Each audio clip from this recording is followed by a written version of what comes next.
I don't tell tall tales. What you're about to hear actually happened to me. And even now, when I think back on it, the hairs on my neck stand up like I'm right back there again. It started the day I held the thick, yellowed envelope in my hand, the one my brother's children swore up and down was just a simple document I didn't need to worry about. But when I opened it right there at the oak dining table I'd polished 1,000 times, I realized they were trying to take everything, my land, my house, and the dignity I'd spent 73 years building. If you genuinely enjoy our stories, please subscribe to the channel. Tell us where you're from and what time it is, right? Now, it's always fascinating to know how far our story flows. I should probably back up a little because betrayal like this doesn't appear overnight. It sneaks in inch by inch, hidden behind handshakes, fake smiles, and family dinners where you think the people sitting across from you love you as much as you love them. And me, I was a fool for far too long. I grew up in Pittsburgh, Pennsylvania, in a small 2-story house that smelled of fried onions and strong coffee. Most mornings, life was hard, but it was honest, and my parents raised us with one unshakable rule. Family came first. That rule sat in my bones so deeply that even when my brother's kids, my nieces and nephews, started showing their colors, I didn't want to see it. By the time I was 73, I had no children of my own. My late wife, Margaret, God rest her soul, and I had tried for years, but life doesn't always follow the lines we sketch for it.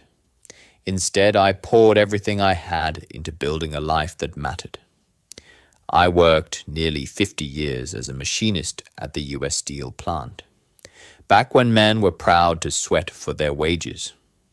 I invested what I could save every nickel and paid off my home in Greenfield. Sturdy brick house with a porch that faced the city skyline.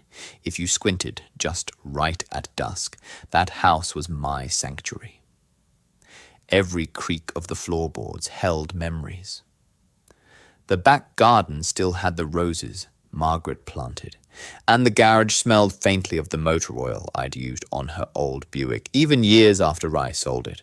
My family knew what that house meant to me, but they also knew something else. It was worth money, serious money. Greenfield had changed. What was once a modest working-class neighborhood was now filled with coffee shops, young professionals and real estate developers sniffing around every corner. Property values shot up like rockets. It started small. My brother's daughter Linda came by one Sunday afternoon with her husband, a slick man named Roger, who always wore shirts too tight for his belly and cologne that lingered after he left Uncle Tom. She said sweetly, putting her hand on mine as we sat in the living room, "You shouldn't be worrying about bills anymore. You're 73, you deserve to relax," I chuckled. Sipping my tea, fine, Linda pension and Social Security. Cover what I need, got some savings too. I'm not complaining. But Roger leaned forward, elbows on his knees, eyes darting to the walls like he was measuring them. "This house, though, have you ever thought about selling markets hot? You could get top dollar live someplace easier to manage. A condo, maybe." I shook my head, polite but firm. Not interested. Linda's smile twitched. "We just worry about you here all alone. Don't want you falling down the stairs." "Or Linda," I cut in, "I built this home with my own 2 hands. It's where it'll stay." They dropped it for the moment, but something cold settled in my gut that day. A few weeks later, her brother David showed up unannounced. He claimed he just wanted to check on me, but halfway through coffee he launched into the same pitch. "Uncle, you could put the money from this house into a trust. Live, easy travel, even you'd be safer." I laughed at the absurdity of traveling at my age. My knees gave me hell just getting up the stairs. But what bothered me most wasn't the suggestion, it was the way his eyes gleamed, calculating one by one. They all came, calls, visits, concerned conversations. Every time the topic circled back to the house, my brother George was long gone, but his kids had grown into adults who smelled opportunity in my age and solitude. The envelope arrived one muggy July afternoon. It was Linda again, this time with Roger, trailing behind her, carrying a folder thick with papers. "Just routine, Uncle," she said, sliding the envelope across my table. "We want to make sure your affairs are in order. You know, in case anything ever happens. It's all for your protection." I raised an eyebrow. "My protection?" Roger nodded, smirking like a cat estate planning. "Everyone your age should think about it. Just a few signatures, and well, take care of the rest. You won't have to worry about a thing." Something in his tone sent a shiver through me. They left the envelope and hurried out, saying they had another appointment. I sat there staring at it, the late afternoon sun cutting across the table, highlighting the manila like it was glowing. I didn't open it right away. For hours I walked circles around the house, hands clenched behind my back. The cicadas buzzed outside, the kind of relentless droning that gets under your skin. Finally, I couldn't take it anymore. I slit it open with my pocket knife, the same one I'd carried since '68. The words hit me like a sucker punch. They weren't helping me plan my estate. They were planning to take it. Hidden in lawyer jargon and fine print was a transfer of property rights effectively.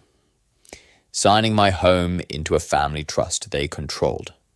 I would remain there only at their discretion. My blood ran cold. I slammed the papers down so hard, the coffee mug rattled. My own flesh and blood had tried to con me into handing them everything I owned.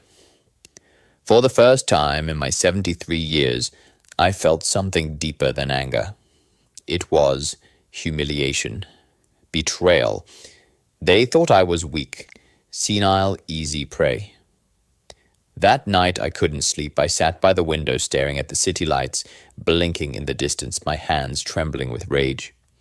Every sound of the old house settling made me wonder if I'd been blind all along, if they'd always seen me as nothing more than a wallet waiting to be emptied. But here's the thing about steelworkers, we're not easy to break. That betrayal didn't crush me. It lit a fire I hadn't felt in years. If they wanted war, I'd give it to them. And so began the slow, careful unraveling of their greed. I didn't go to a lawyer right away. First, I wanted to see just how deep the rot ran. Over the next few weeks, I played dumb. When Linda called, I acted confused. Those papers, oh, he'll get around to it. When David dropped by, I let him ramble, nodding like an old fool. I wanted them comfortable, overconfident. Meanwhile, I started asking questions. Quietly, I visited the Allegheny County Courthouse downtown, where the air smelled faintly of dust and floor polish. The clerks were kind, treating me like some harmless grandfather, and I used that to my advantage. Just curious, he'd say with a smile. If someone wanted to transfer property into a trust, how would that work? One woman leaned in, lowering her voice. "Sir, you'd be surprised how often families trick the elderly. You should be very careful." Careful was an understatement. Back home, I dug through old files, my will insurance papers, property deeds. I organized everything into neat stacks, labeling them with Margaret's old sticky notes. If this fight was coming, I wasn't going in unarmed. It was around this time I noticed something chilling. My mailbox had been tampered with. Not once, but twice. I found letters, resealed edges, frayed where someone had pried them open. Bills, missing bank statements arriving late. Someone, likely Roger, with his greasy hands, was snooping. That was the moment suspicion crystallized into certainty. They weren't just scheming. They were actively circling, waiting for me to slip. I couldn't tell anyone. My closest friends were either dead or too old to help. If I confided in family, word would get back. No, this was my battle alone, but I wasn't powerless. Not yet. One evening I sat in the living room with the old grandfather clock ticking steadily. Thinking about Margaret, I could almost hear her voice. Don't let them take what we built. That's when I decided no more playing defense. From here on, I would outthink them, outlast them, and when the time came, expose them for what they were. I poured myself a stiff drink, the whiskey burning down my throat, and whispered into the empty room. You picked the wrong uncle to mess with. The war had begun, and the first battle would be to make them believe they had already won. We'll never forget the smug look on Roger's face the next time he came over, certain he had me right. Where he wanted Roger came strutting through my front door, like he owned the place, his cologne choking up the air before he even sat down. He didn't bother with small talk this time. He dropped a folder on the coffee table, leaned back on my couch and grinned, like a man who thought he already had the deed in his pocket. Uncle Tom, he said, crossing one leg over the other. Linda tells me you've been looking over those papers. That's good. Very good. We should probably get this wrapped up sooner rather than later. Market's hot, and we don't want to miss the timing. I tilted my head, feigning the weariness of an old man tired of fussing. Yeah, been looking. Some of those words are mighty confusing, though. Not sure I follow all that legal mumbo-jumbo. He smirked, reaching forward to pat the folder, like it was a loyal dog. That's why we're here. Trust me. This is the best way to make sure you're safe. Linda and I will handle everything. You just sign and poof, no more worries. Safe, hun, I muttered, swirling the tea in my cup. From what exactly? Roger didn't answer right away. He leaned in, eyes narrowing. Look, Tom, no offense, but you're 73. It's only a matter of time before something happens. You don't want the government stepping in, do you? You don't want your property tied up in probate. This way the family stays in control. Everyone wins everyone but me, I thought, but I didn't let it show. Instead, I nodded slowly, pretending to consider it. Maybe you're right, I murmured. I just don't want to make a mistake, you know. Margaret would kill me if I messed this up. Roger's grin widened. Don't you worry about Margaret. Well, take care of everything. That was the moment I knew exactly how far they'd fallen. Not even her memory was sacred to them. Over the next month, their visits grew more frequent, their tone more urgent. Linda called me 3 times a week, her voice sugar-coated, but with an edge sharp enough to cut glass. Uncle, we just need your signature. Why are you dragging this out? Don't you trust us? David popped by with pizza one night, sitting across from me while he slid the paperwork across the table. Come on, Uncle Tom. It's just a formality. Nothing changes for you. We're family. You know that. Even George Jr., the youngest of the lot, showed up once nervous and twitchy. He tried a softer angle. We just want to make sure nobody takes advantage of you. You've always looked out for us. Let us look out for you. But behind the concern, I saw the same hunger in their eyes, greed, plain and simple. And they weren't subtle anymore. One morning I came out to find a realtor's card tucked under my front door. Another day I caught Roger pacing outside the house, phone pressed to his ear, gesturing at my porch like he was giving someone a tour. They were circling like vultures, convinced the carcass was ready. What they didn't realize was that I was still very much alive and sharpening my claws. I began documenting everything. Every call, every visit, every envelope they shoved my way. I bought a little recorder from Radio Shack, the kind you could slip into a shirt pocket, and started taping our conversations. Uncle Tom, you really don't need to bother with all those details. Linda's voice hissed one afternoon as I asked her to explain a clause. Just sign trust me, click recorded. Tom, don't overthink this, Roger snapped another time. We're trying to help you. You're lucky to have us click recorded. I filled a spiral notebook with dates, times, descriptions. My handwriting crammed, but I didn't stop. Every page was another nail for their coffin.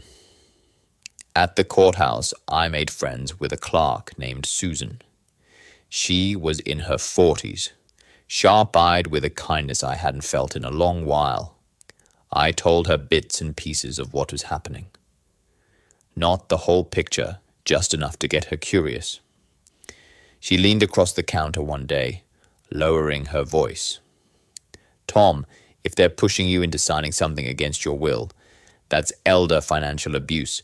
It's serious. You could press charges. The words elder financial abuse lit a spark in me.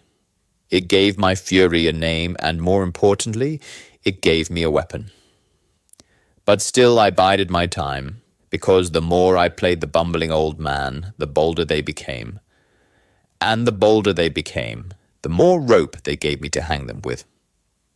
It was early October when they finally overplayed their hand. Linda and Roger showed up with a notary public in tow, a man in a suit carrying a leather briefcase. Uncle Tom, Linda said, her tone brisk now we've arranged everything. The notary is here, so we can finalize the documents. All you need to do is sign. I blinked, feigning confusion. Today? Oh, I didn't know we were doing that today. Roger clapped his hands once like a coach rallying a team. No time like the present. They slid the papers toward me, uncapped a pen, and held it out. My hand trembled, not from fear but from rage. Still, I forced it to look like hesitation. Maybe I should. I started. Linda cut me off, her voice sharp. Uncle Tom, sign the papers. The notary looked uncomfortable, glancing between us. Sir, you don't have to sign anything if you're not comfortable, Roger. Shot him a glare. Hes fine, aren't you, Tom? I leaned back, folding my hands in my lap. Tell you what, why don't you leave these with me just a little longer? I'll look them over tonight. Linda's face flushed red. Roger's jaw clenched, but they didn't push further. Not with the notary sitting right there.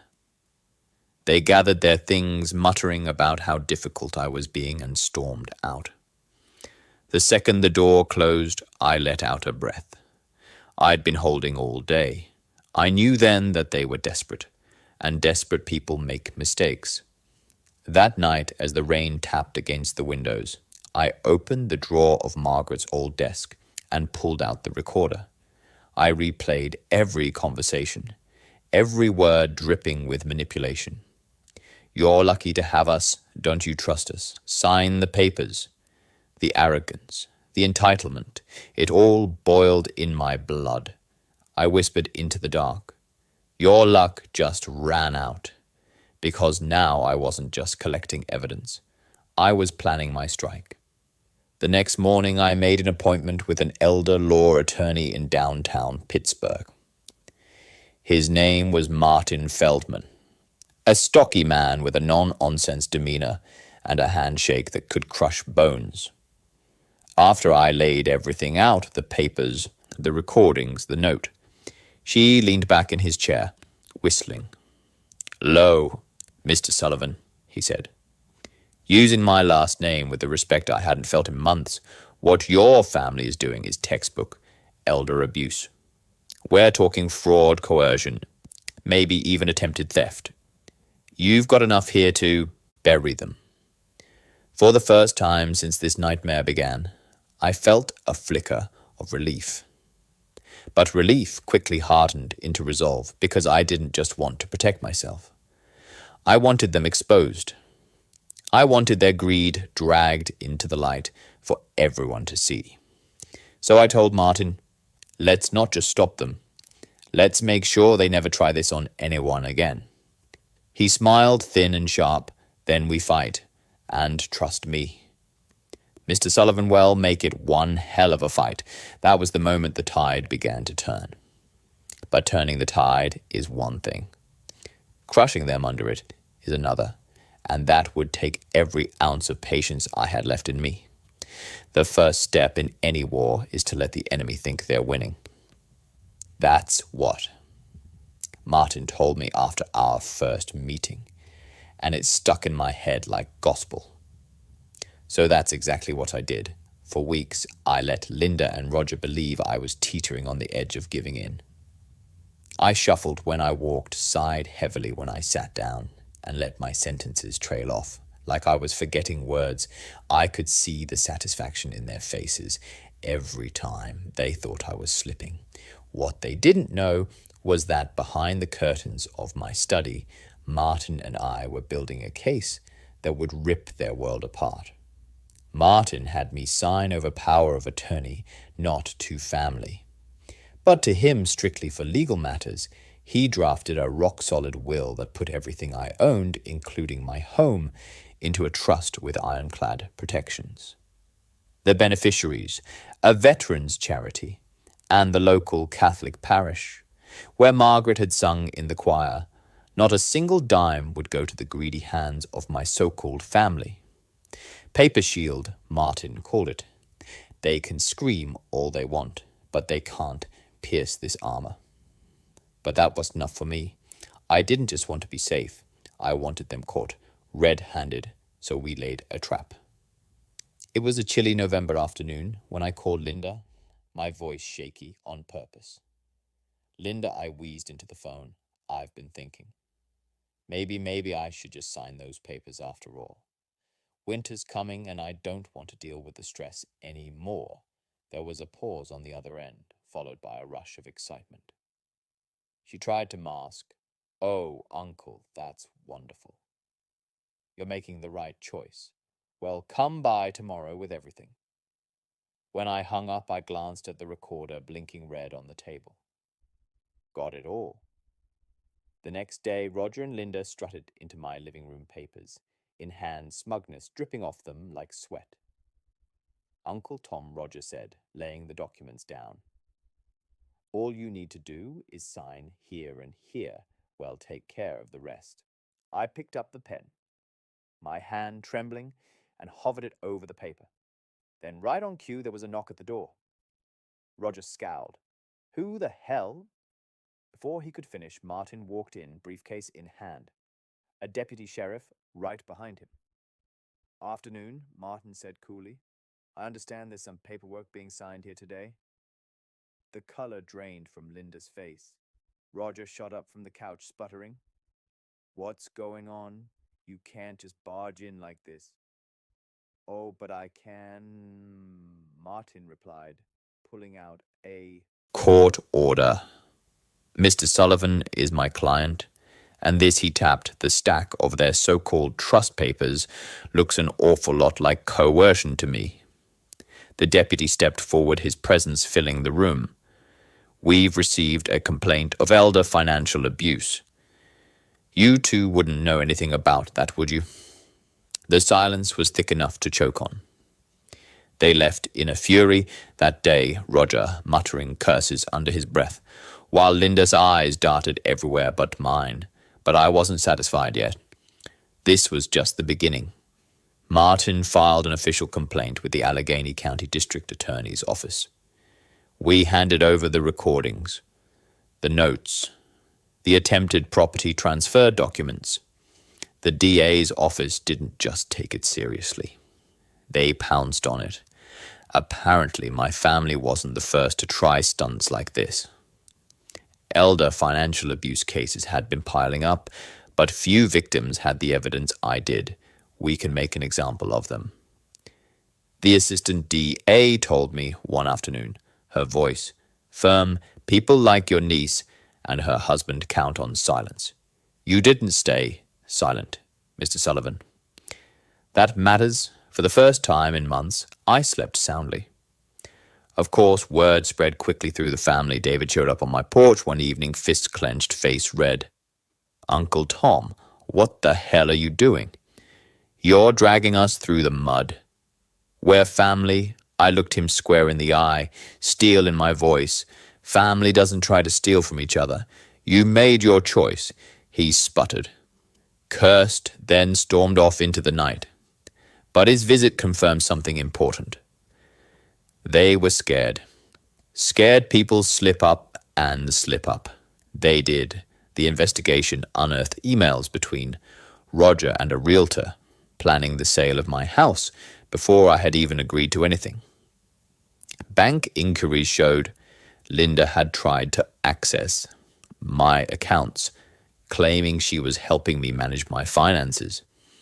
David had even reached out to a lawyer of his own, asking how soon they could take possession of the property. Once I signed, every stone the DA turned revealed more rot, and I documented every ounce of their panic. Linda called me late one night, her voice trembling. Uncle, please, you don't understand. We were only trying to help Roger. He just gets carried away sometimes. Can't. We fixed this quietly. I let the silence hang before replying coldly. You wanted everything I had. Now you'll get everything you deserve. Click recorded. The arraignment was set for January at the Allegheny County Courthouse. By then the snow had covered Pittsburgh in a blanket of white, the streets glistening under the streetlights. I wore my best suit, the same one I'd worn at Margaret's funeral, and walked into that courthouse with my head held high. They sat across the aisle, pale and shaken, their arrogance stripped away. Roger's jaw was tight, Linda's eyes red from crying, David fidgeting like a child caught stealing candy. The DA laid out the case: attempted fraud, elder abuse conspiracy. The recordings were played aloud, each manipulative word echoing through the courtroom. The emails were projected on a screen, there, greed laid bare for everyone to see. When the notary testified about the pressure he'd witnessed, even the judge's face hardened. I sat quietly, hands folded, heart steady. For once, I didn't feel like prey. I felt like steel. The case made the local papers. Elderly man outsmarts greedy relatives. The headlines read, "Reporters called me a hero." Neighbors dropped by with casseroles, clapping me on the back, telling me how proud Margaret would have been. But I didn't do it for the praise. I did it for the look on Linda's face when the judge said the words bail denied. I did it for the moment Roger was led away in handcuffs, his smirk finally gone. I did it because they needed to know. They couldn't treat me or anyone like me as disposable. After the hearing, as I stood on the courthouse steps with the cold wind biting my cheeks, Martin clapped a hand on my shoulder. You fought back, Tom. Most people in your shoes don't. You should be proud. I nodded, staring out at the frozen city. I'm not proud, I said quietly. I'm just done being underestimated. But the war wasn't over yet. Court battles take time, and my family wasn't about to go down without a fight. What they didn't realize was that I had one last move left, the one that would crush their greed forever. Trials are long, grueling things. They grind you down, test your patience, and drag every detail of your life into the open.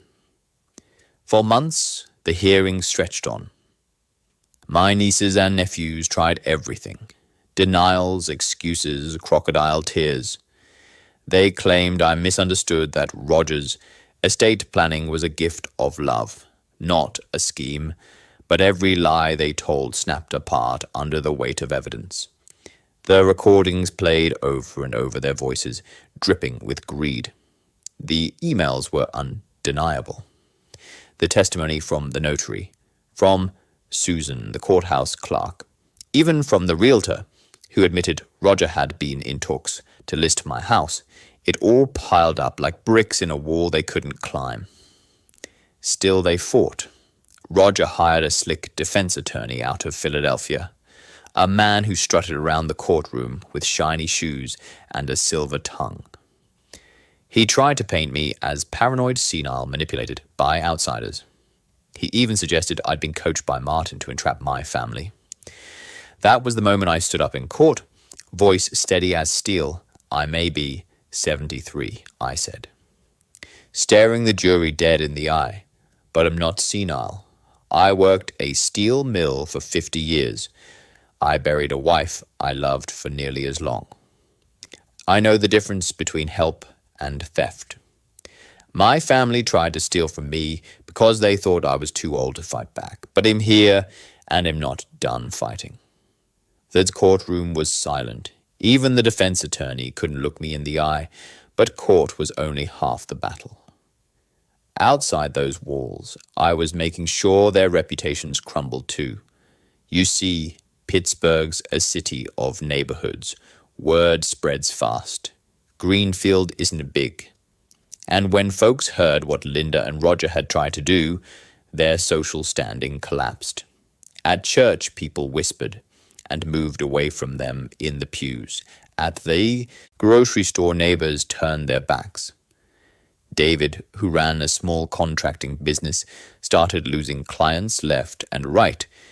I didn't lift a finger, I just let the truth travel, and it spread like wildfire. By spring, the case went to trial. The DA's office pulled no punches, and Martin stood by my side every step. The jury listened stone-faced as the mountain of proof buried Linda and Roger alive. When the verdict came guilty on multiple counts of elder abuse and attempted fraud, I felt something I hadn't in years. Peace. Linda wept openly. Her face streaked with tears. Roger sat, stiff jaw, clenched his eyes, burning with the fury of a man who'd lost everything. David slumped in his chair, pale as chalk. The judge's words rang in my ears like music. Sentenced to 3 years with restitution to the victim. Restitution, that meant they'd be paying me back for legal fees. Damages, everything. The house, my home, was untouchable, but my revenge wasn't just in their conviction. It was in what came after. I worked with a local paper to tell my story, not for attention, but as a warning. Steelworker outsmarts greedy family ran on the front page of the Pittsburgh Post-Gazette senior centers, invited me to speak about protecting your assets. Lawyers quoted my case in seminars. My name became synonymous with standing up against elder abuse. Every time someone thanked me, I thought of Margaret. I imagined her smiling that soft smile, proud of me for fighting, for refusing to let her memory be desecrated by greed. Still, I wasn't done. See, Linda and Roger thought the criminal trial was the end. But Martin and I had filed a civil suit, too, for emotional distress, for damages, for the harassment I endured. They tried to settle. They begged. They offered to make amends if I dropped it. I didn't budge. When the civil court awarded me a hefty settlement, enough to repair the house, enough to set up scholarships at the local trade school, I finally felt the weight lift off my shoulders. Their greed had built the very rope that hanged them. The last time I saw Roger, he was in shackles being led out of the courthouse. He turned to glare at me, his lips curled in hatred. "You ruined us, old man," he spat. I leaned on my cane, met his eyes, and said evenly, "No, Roger, you ruined yourselves. The house in Greenfield still stands. The roses Margaret planted still bloom every spring. Sometimes I sit on the porch at dusk, watching the city skyline flicker, and I think about the storm I survived. People say revenge doesn't bring peace. Maybe they're right, but it brought me justice, and justice at 73 tastes sweeter than any tea I've ever brewed. But here's the part nobody expects, even after the trials, even after the sentences. I still got letters from family, pleas, excuses, even threats. They thought time would soften me, make me forget. What they didn't understand is this. Once steel is hardened in the furnace, it doesn't bend again. And that's why I kept every letter, every desperate phone call, every attempt to claw back into my life, because one day, when I'm gone, those letters will tell the story of what happens when greed collides with steel. When people talk about revenge, they usually picture fire and fury, dramatic confrontations, shouting matches, maybe even fists flying. But the most devastating revenge, it's quiet, it's calculated. It's watching the enemy crumble under the weight of their own choices, while you sip your morning coffee in peace. That was the stage I had reached, with the criminal conviction secured and the civil judgment awarded. You'd think the battle was over, but greed has a way of rotting so deep into a person that even when they've been exposed, even when they've lost everything, they keep clawing, and claw they did. Linda wrote me first, a long rambling letter, 8 pages of half apologies and excuses. Uncle Tom, it began, we never meant to hurt you. We just wanted to protect what's rightfully part of the family. Surely you can understand that. She begged me to reconsider, to forgive, to drop the civil suit. She said Roger had only pushed so hard because he cared. She reminded me of childhood memories of holidays long past, as if nostalgia could erase betrayal. I read the letter once, folded it carefully, and slipped it into a folder marked Evidence. A week later, David called. His voice was desperate, cracking with panic. They're saying, I won't get licensed work anymore. Uncle Tom, no one wants to hire me. My business is finished. Please, you've made your point, don't let this destroy me. I sat in silence, letting him twist. When I finally answered, my words were flat, unshaken. You destroyed yourself, David. I just made sure people saw it.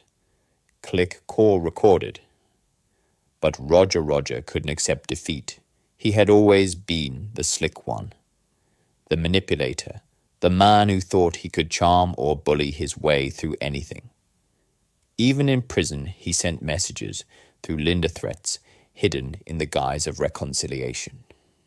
If you keep pushing, you'll regret it, one letter read. I smiled when I read that, because every threat he sent went straight into the DA's hands. Every word was another nail in his coffin. Meanwhile, I was building something new, out of the ashes they tried to leave me in. The civil settlement. Money wasn't just sitting in a bank account. I used it to set up the Sullivan Foundation for Trade Apprenticeships. Dozens of young men and women, kids from neighborhoods just like mine, got scholarships to learn real, honest trades. Plumbing, welding, electrical work that built America, the kind of work my generation was proud of. Every time I handed out a scholarship certificate, I felt like Margaret was smiling beside me. Their greed had built this legacy. Their betrayal had funded something good. That to me was the sweetest form of payback. By summer, the headlines had moved on, but my story lingered in Pittsburgh. I couldn't walk down the street without someone stopping me, shaking my hand, telling me I was an inspiration. At first, I brushed it off, but then I realized something. What he'd done wasn't just for me. I'd given voice to countless others, too afraid to speak up.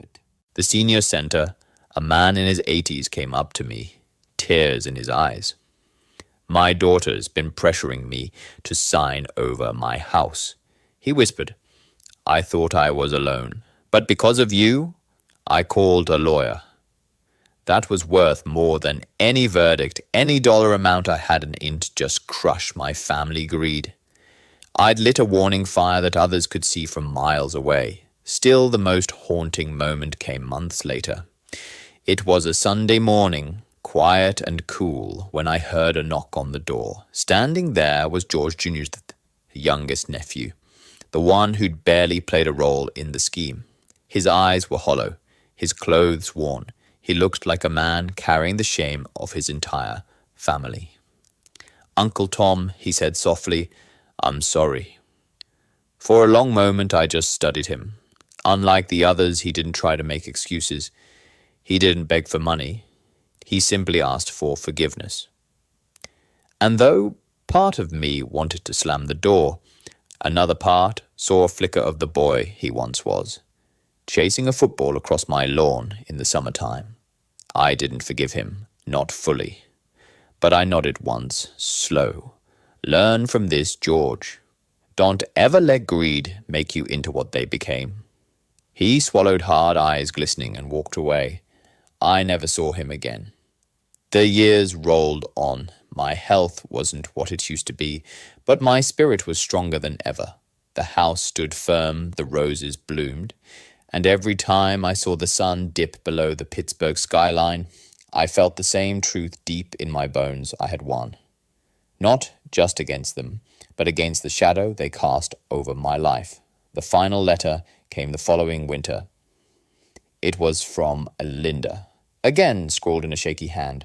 "Uncle, please, we've lost everything. You've proven your point, can't. You let us back into your life." I held the letter over the fireplace, the flames licking the edges until it curled into ash. Some doors once closed stay closed forever. People often ask me if I regret how hard I fought, if maybe I went too far. But when I walk through my home, the home Margaret and I built, when I hear laughter from the kids I've helped through scholarships, when I see the headlines about elder abuse cases being taken more seriously across Pennsylvania, I know the answer. No, I didn't go far enough, because what they tried to steal wasn't just money. It was dignity. It was memory. It was love. And at 73, I proved to them and to myself that steel doesn't rust easy. Sometimes late at night, I sit by the window with a glass of whiskey, watching the city lights flicker. And I whisper the same words I whispered the night this war began. "You picked the wrong uncle to mess with. The end.